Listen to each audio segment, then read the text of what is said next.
Well, we're out here at Rhyolite Ridge. This is the site of the proposed large lithium mine that the company Ioneer wants to build here. Lithium and boron. Specifically lithium for electric car batteries. That's what's causing the massive boom in demand.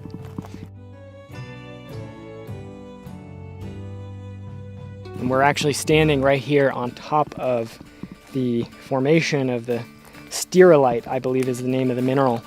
This lithium boron mineral that comes from an ancient lake bed sedimentary deposit that's been turned into the stone right here. This is very high in the lithium and boron that they want to mine.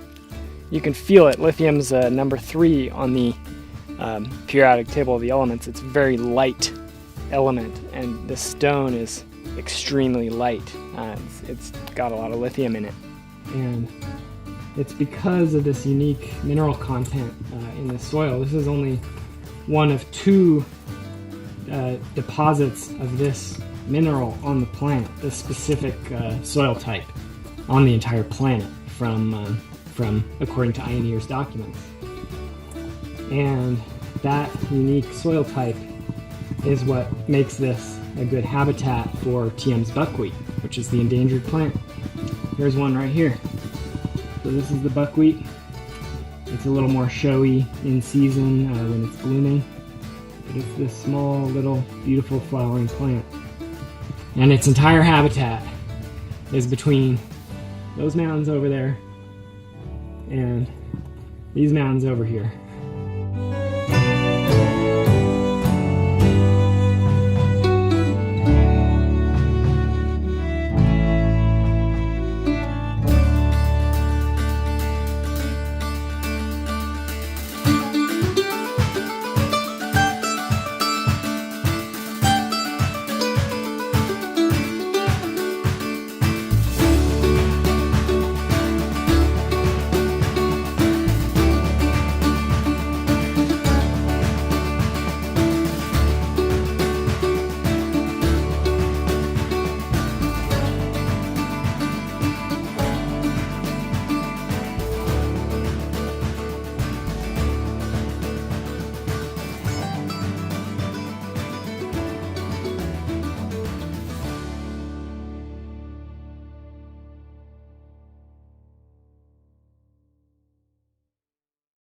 Perfect.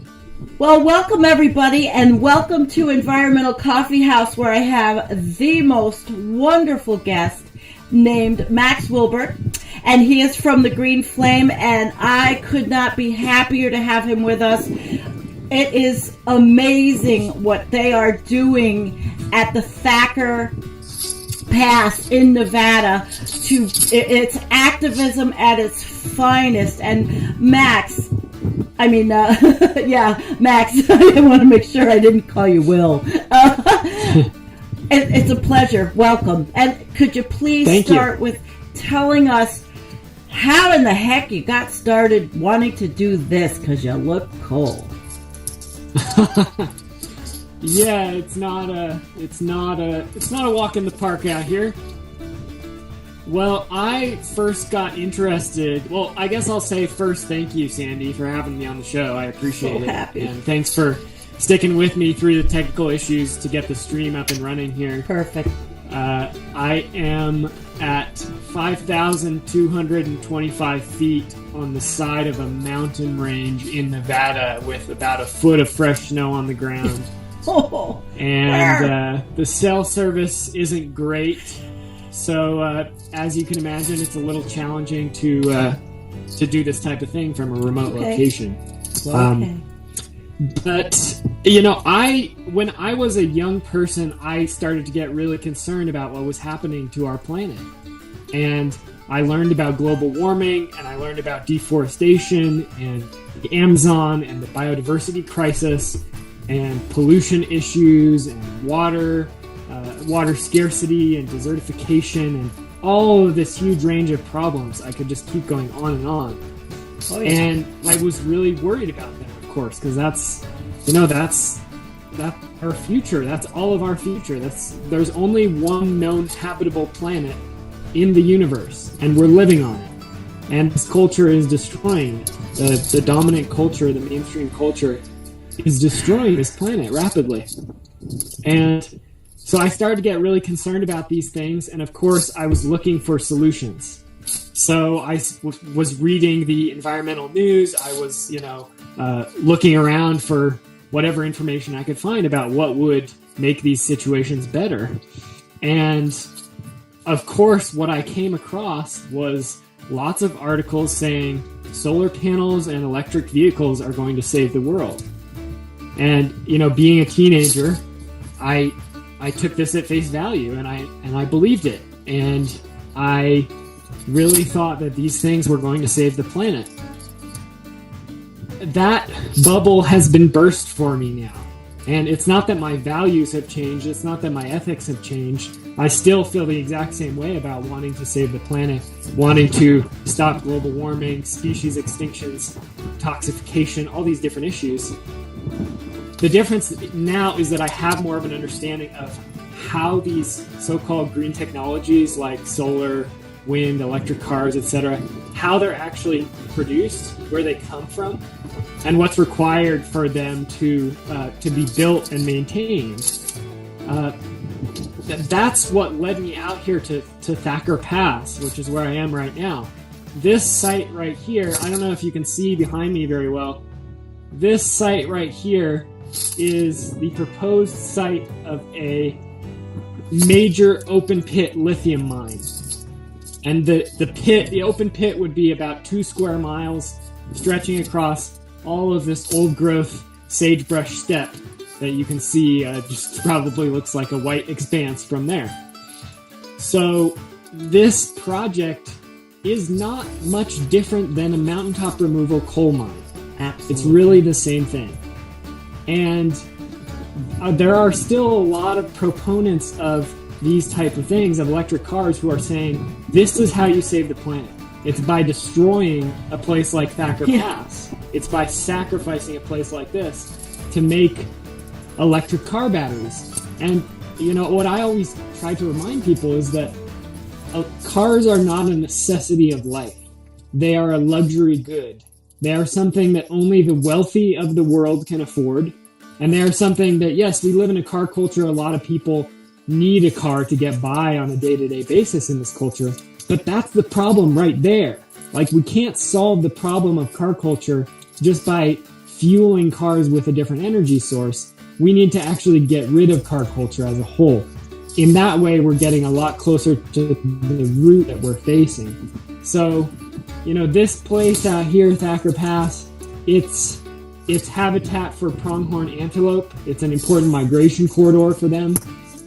It's habitat for the sage grouse, who are an endangered bird species who rely on this sagebrush habitat. It is the only place in the world where a certain species of snail lives, up in these mountains right here behind me. And yeah, it does, and it should. And it is insane to me that a corporation can come in here and try and build a multi-billion-dollar open pit mine and destroy thousands and thousands of acres of this wild, beautiful habitat and try to claim that that is green. So 5,500 acres. 5,000. Yeah, exactly. That's the enormity. Sometimes 2 miles does not hit people until they hear 5,500 acres and what that will do. Yeah, and the thing is, the actual full project size is over 17,000 acres. The 5,500 acres is what will be disturbed, quote unquote, but they have included in their planning documents the possibility of these exploration areas, which they want to expand their mine into eventually. And that would increase the project size significantly. So, we really look at this as a huge example of greenwashing. And that's why we set up here on January 15th, which was the same day that the BLM started to approve the project.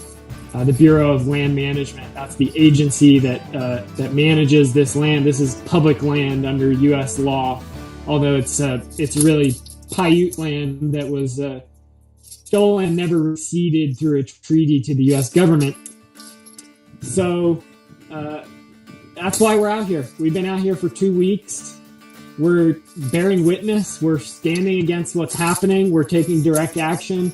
We are writing and speaking and giving interviews, doing media stories. We're working to, be the voice for this place that is being ignored by so many people who call themselves environmentalists, even who are willing to sacrifice a place like this. It's a tragedy. It's a tragedy. And I've been listening and following the whole story. And I heard your interview with Derek, and I listened to the discussion the other day, and I was in my car crying. But I do have to tell you, I live in an Amish area, and there's horse and buggies all over.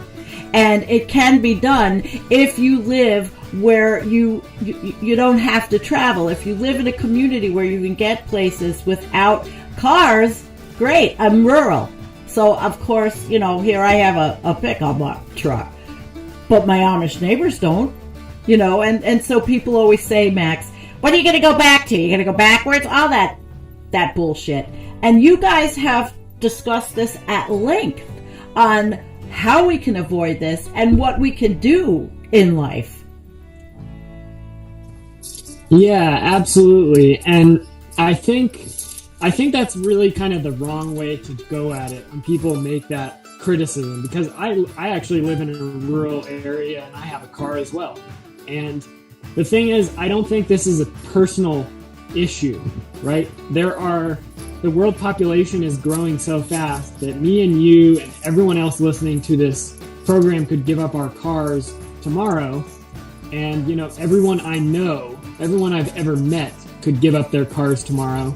And it would not make a tiny dent in global car culture and global consumption of resources, burning of fossil fuels, all these things. That's not to say that it's not worthwhile to do that, right? Like, I purposefully bought an old used car because I know how much energy it takes to make a new car. I intentionally bought a truck that has a very long lifespan and I repair it to keep it going, right?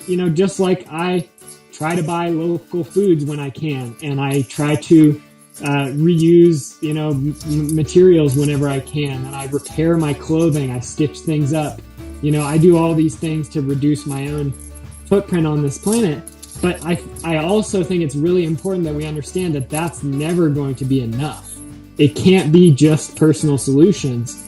It has to be broader social and political solutions.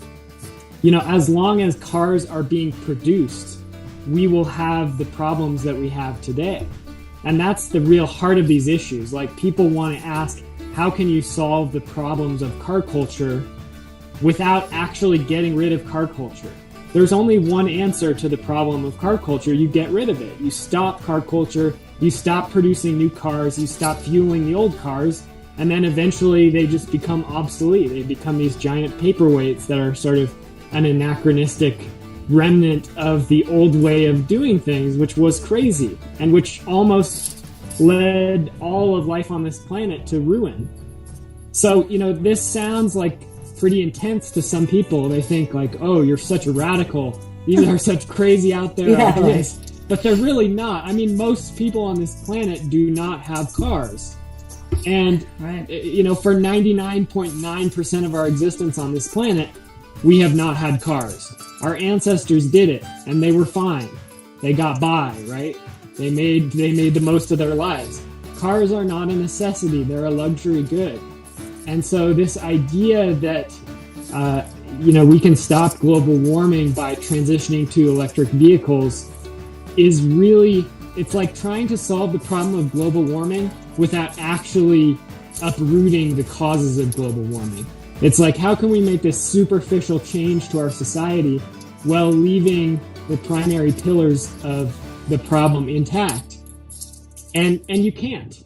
But this is extremely popular, and it's popular because it is very, very profitable, and it's very easy.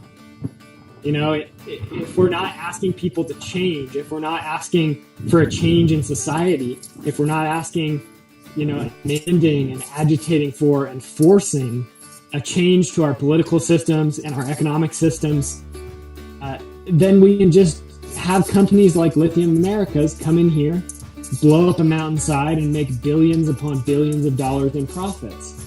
This is just business as usual. It's no different from the status quo. No, it's not.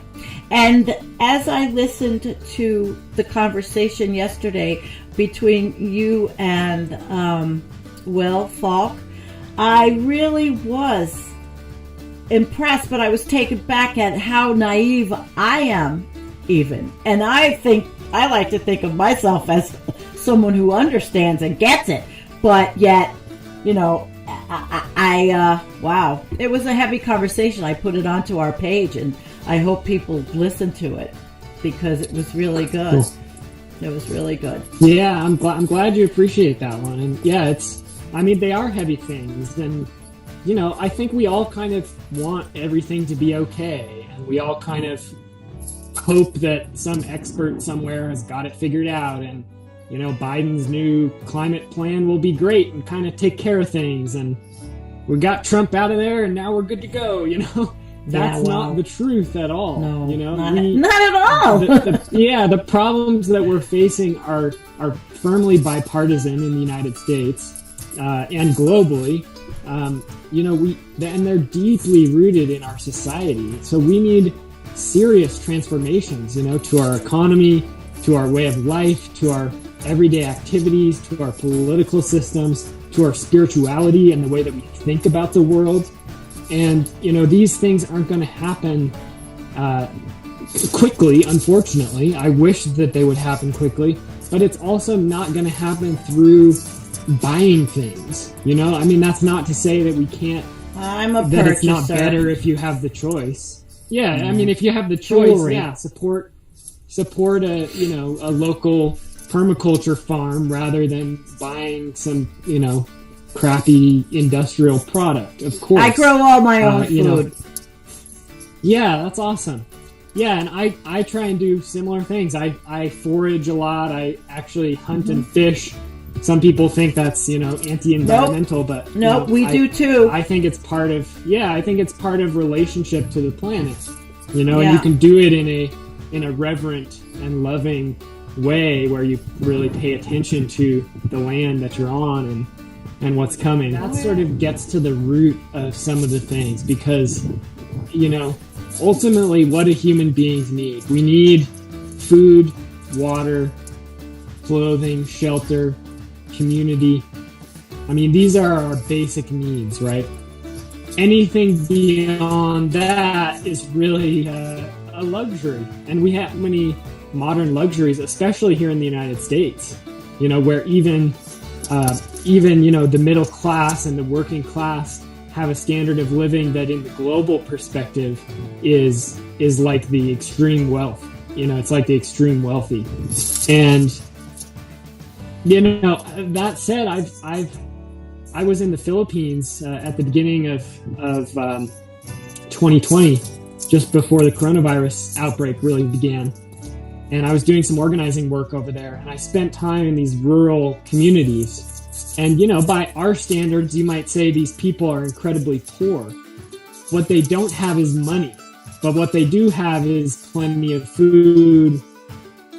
They have, they have wonderful friends. They have abundant, locally grown, healthy food. They have an intact natural community nearby on the mountain next to them in the jungle, right? They have full lives. Right, exactly. They have a standard of living that if you measure it by a dollar amount, you would say it's terrible and impoverished. But if you actually measure it by a human scale, or even more than that, like the scale of a living creature on this planet, then you would say, it's a good way to live. And we need to go back to that. The roots of the environmental movement really, focus so much on reducing consumption, on reducing the amount that we take from the natural world, on giving back, on reciprocity, on a reverence through all our actions. And, you know, blowing up a mountainside like this is the complete opposite of reverence. They didn't direct that intelligence towards building nuclear aircraft carriers or lithium mines. Instead, they put their intelligence towards how do you live sustainably in a place for 7 generations, right?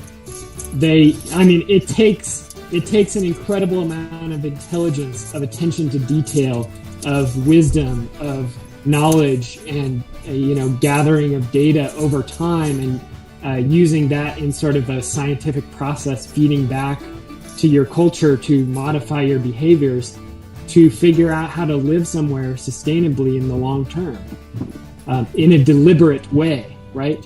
But thousands of cultures have managed to do that throughout human history, across every continent except Antarctica, where there were no people historically. So, it's not like it's some great mystery how to live sustainably, or how to have a human culture that is not completely out of balance with the planet.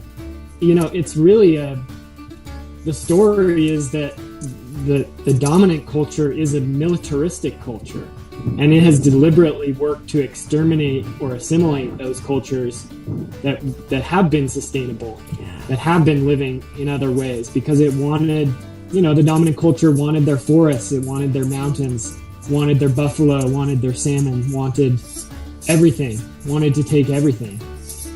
And so, oops, I'm almost falling here, slipping on the ice. Don't slip!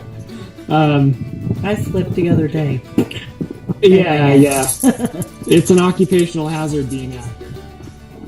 So, we got our work cut out for us. We've got a couple more people who showed up 2 days ago, who are just down the road. We're happy because the blizzard has stopped. As it stopped snowing about an hour ago, which we're very happy about, after about 48 hours straight of snow, and collapsed our tent partially. And, oh no!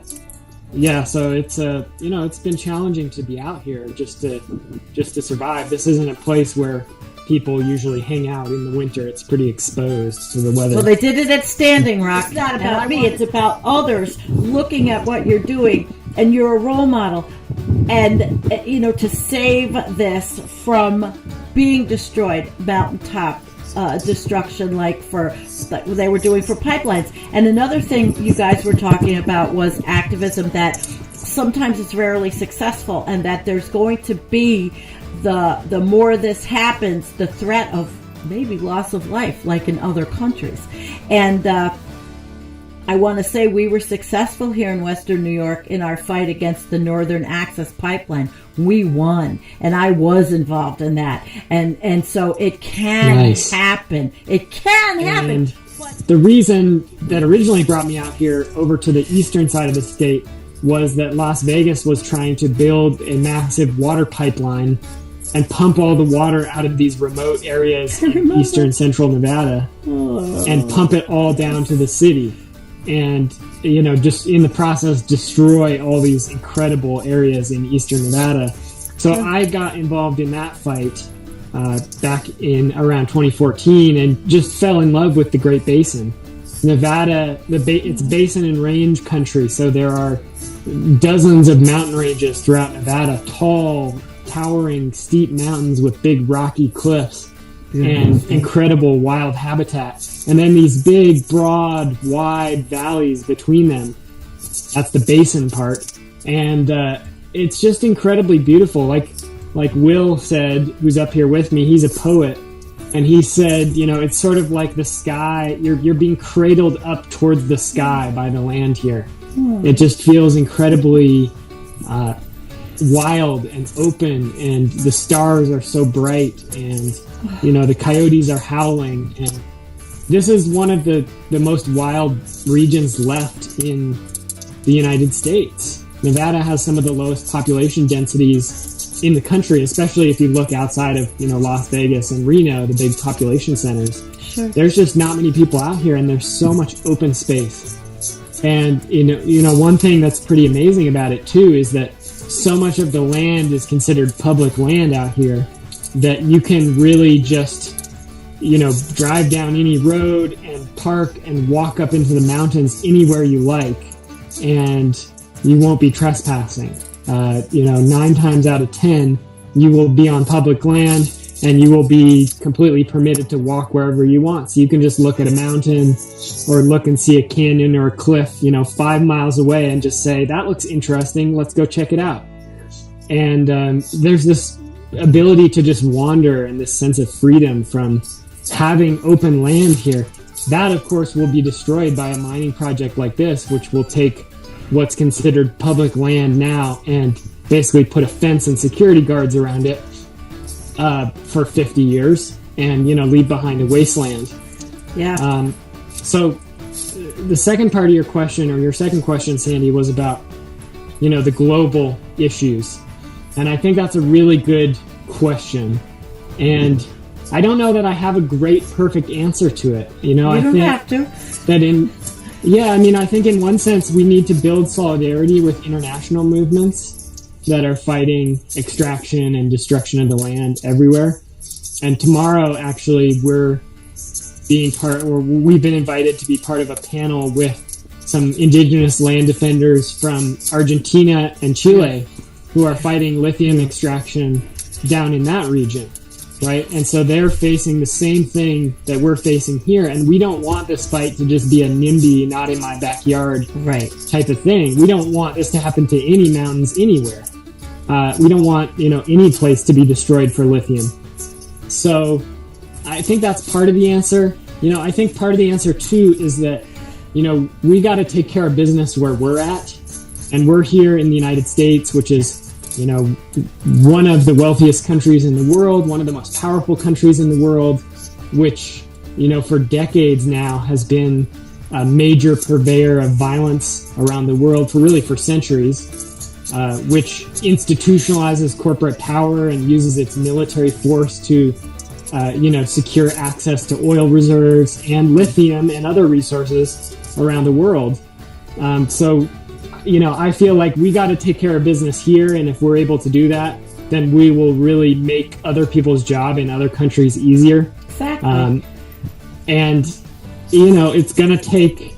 These problems are global, and we need some global transformations to take place. So, I think that's going to take a lot of work and more time than I would like it to take, but that's the reality. We just got to put in the work and just do it, I think. On our channel, a lot of the issues are, do we have the time? And when you say that this mine will be there for 50 years, and then I think 50 years down the road with all of the things that we talk about and understand, sea level rise and the melting of the Arctic and the blue ocean event that's coming and the weather whiplash, it seems to me that communicating that message you have that electric cars are not going to do this. Communicating to, let's say, scientists like Michael Mann. I agree. We have to get off fossil fuels. But does Michael Mann, is he willing to say, well, hell with Nevada? We're going to drill. We're going to mine. We're going to do all that? It's a question I'd like to ask him if he'd ever come on my show, but of course he wouldn't. I'm too teeny. Yeah, I was part of a climate science expedition back in 2010 that went up to northern Siberia above the Arctic Circle. I don't have a science background myself. Well, not much of one. I studied a bit of climate science and other sciences, but I was working as a journalist with these climate scientists who were researching, the release of methane from permafrost soils in the Arctic, and the release of methane from underneath the Arctic Ocean, the shallow Arctic Ocean in this region. And, I think so many people in the scientific community really have this sort of tunnel vision where they have the idea that, I'm focused on my discipline, I'm focused on my little area of the scientific process, and I'm going to work on that, and I'm going to make sure that information is available so that policymakers and governments and the public can make the most of it. And we have seen some scientists break out of that mold and get more political, like Michael Mann, like James Hansen. But so often I think their analysis has been relatively narrow still. Because I think that, if you're coming from that fundamentally human supremacist, human-centric mindset, which says that global warming is a problem primarily because it threatens our modern industrial civilization, then of course it makes sense to build nuclear power plants like James Hansen wants to do, or do geoengineering projects and, dump iron oxide in the ocean or spray aerosols around the entire planet. Like David Keith from Harvard. Yeah, these crazy schemes start to actually make sense to you if you don't have, a mindset that's really based in a reverence for the natural world, for this process of life that we are so lucky and blessed to just be born into and get to be a part of. I mean, obviously, that's not to gloss over the fact that life involves a lot of pain and suffering, and some people more than others, of course, but the reality is, for the way I look at it is like every delicious meal that you get to eat with a good friend, or every beautiful sunset you get to watch, or every cup of tea or coffee you get to enjoy, or every time you laugh, like these are priceless experiences that we are given, that we're gifted by this planet. And it's our responsibility, it's a sacred responsibility to work to repay some of that debt.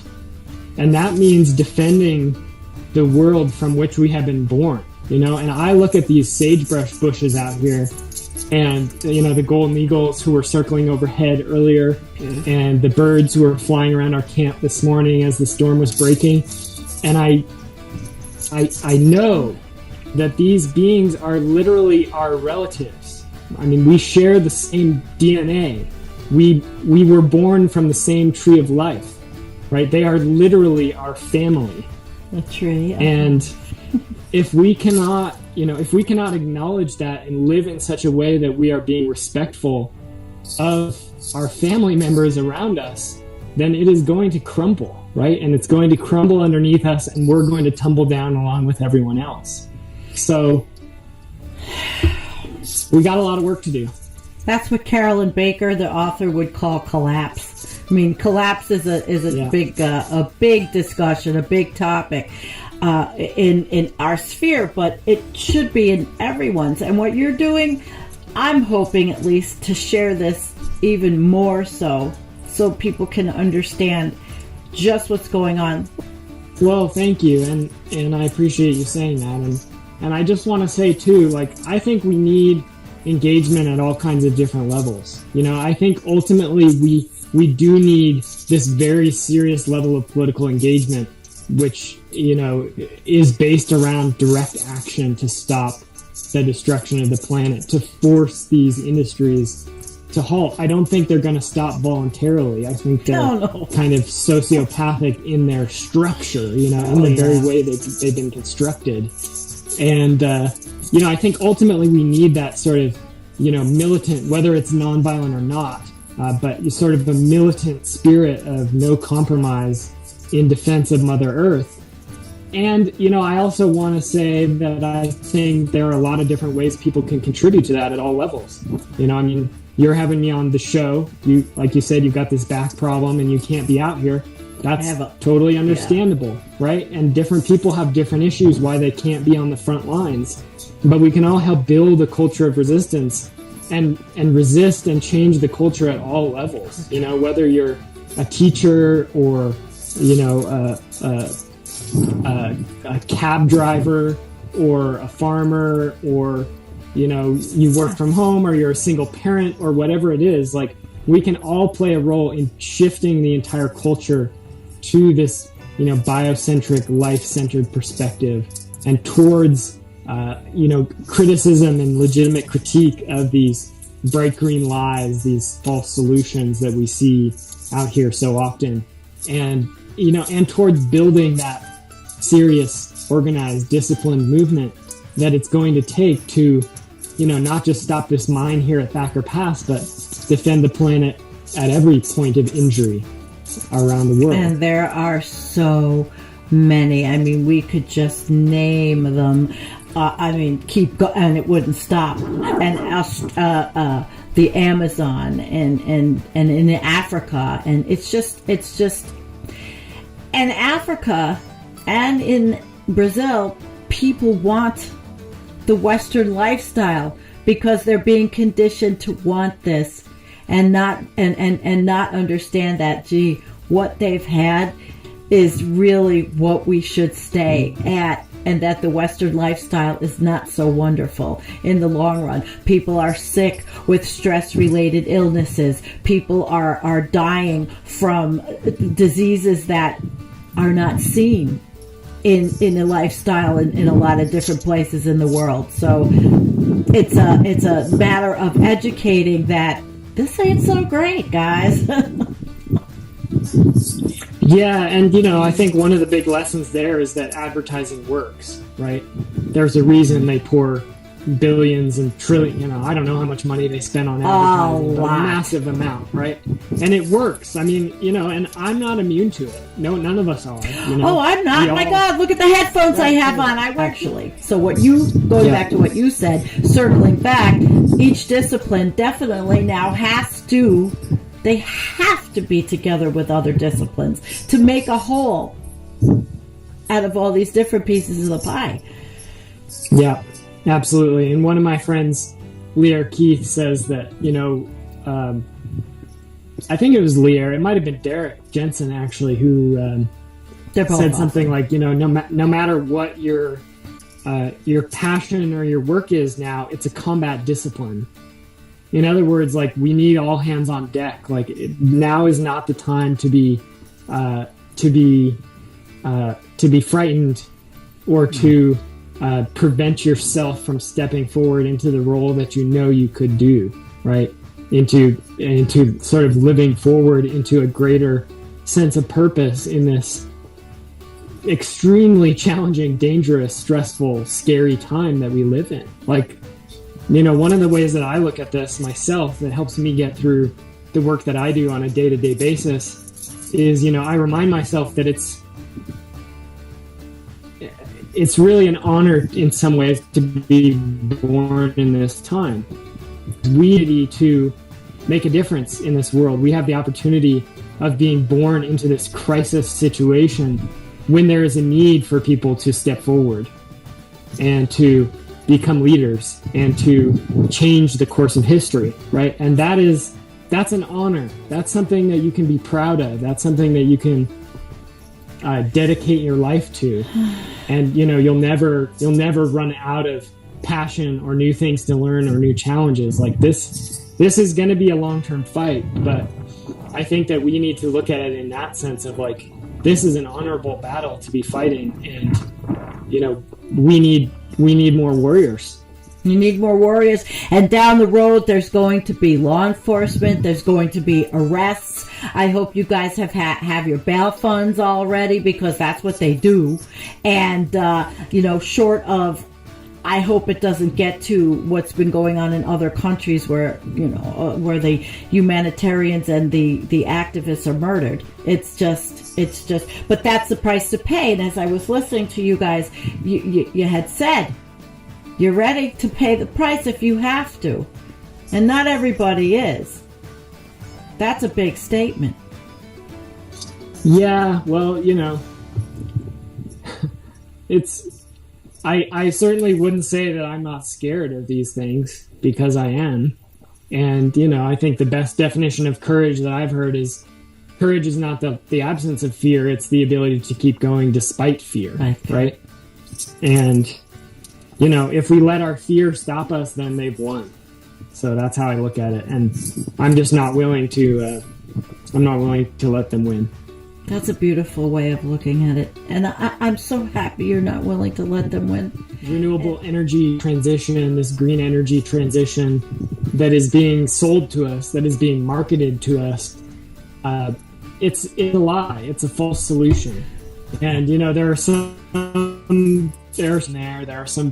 good parts of, for example, the Green New Deal around environmental justice and, addressing inequality and, reducing consumption in a few small ways. But, 95% of these plans are just giveaways to a different set of campaign contributors. Just like the fossil fuel industries all give their money to the political campaigners, so do these green technology companies. Like they're Lithium not One. interested in our best interests. Yeah, and they're interested in the best interests of their bottom line. They're looking for profits. And we need to see through these things. We need to have a more critical analysis. And I think ultimately we need people to put their bodies on the line in one way or another and stop the destruction of the planet. Will and I said on that show you mentioned, we're not going to save the planet from our couches. We might build the culture of resistance from our couches, like we're doing with this call. But, we ultimately, the actual actions that need to be done in order to shut down these earth-destroying industries all over the world are going to happen in person. Interested in working with me and in supporting what we're doing up here, or, want to get in touch about some other work going on elsewhere, definitely reach out. Our website is protectthackerpass.org. We're also on social media. That's Thacker, Thacker. I'm online. You can find my stuff around. And then I've got this new book coming out in March called Bright Green Lies. Awesome. How the environmental movement lost its way and what we can do about it. And that book is meant to break down these problems exactly and try and present a more realistic, a more nature-centric way for our movement to move forward. And, actions like this, I think, are really just the beginning of what's needed. This is just scratching the surface. Well, it is beautiful, and I hope that when our audience does see this, perhaps a spark of light will bring somebody there. Thank you so much, Max. It was a beautiful discussion.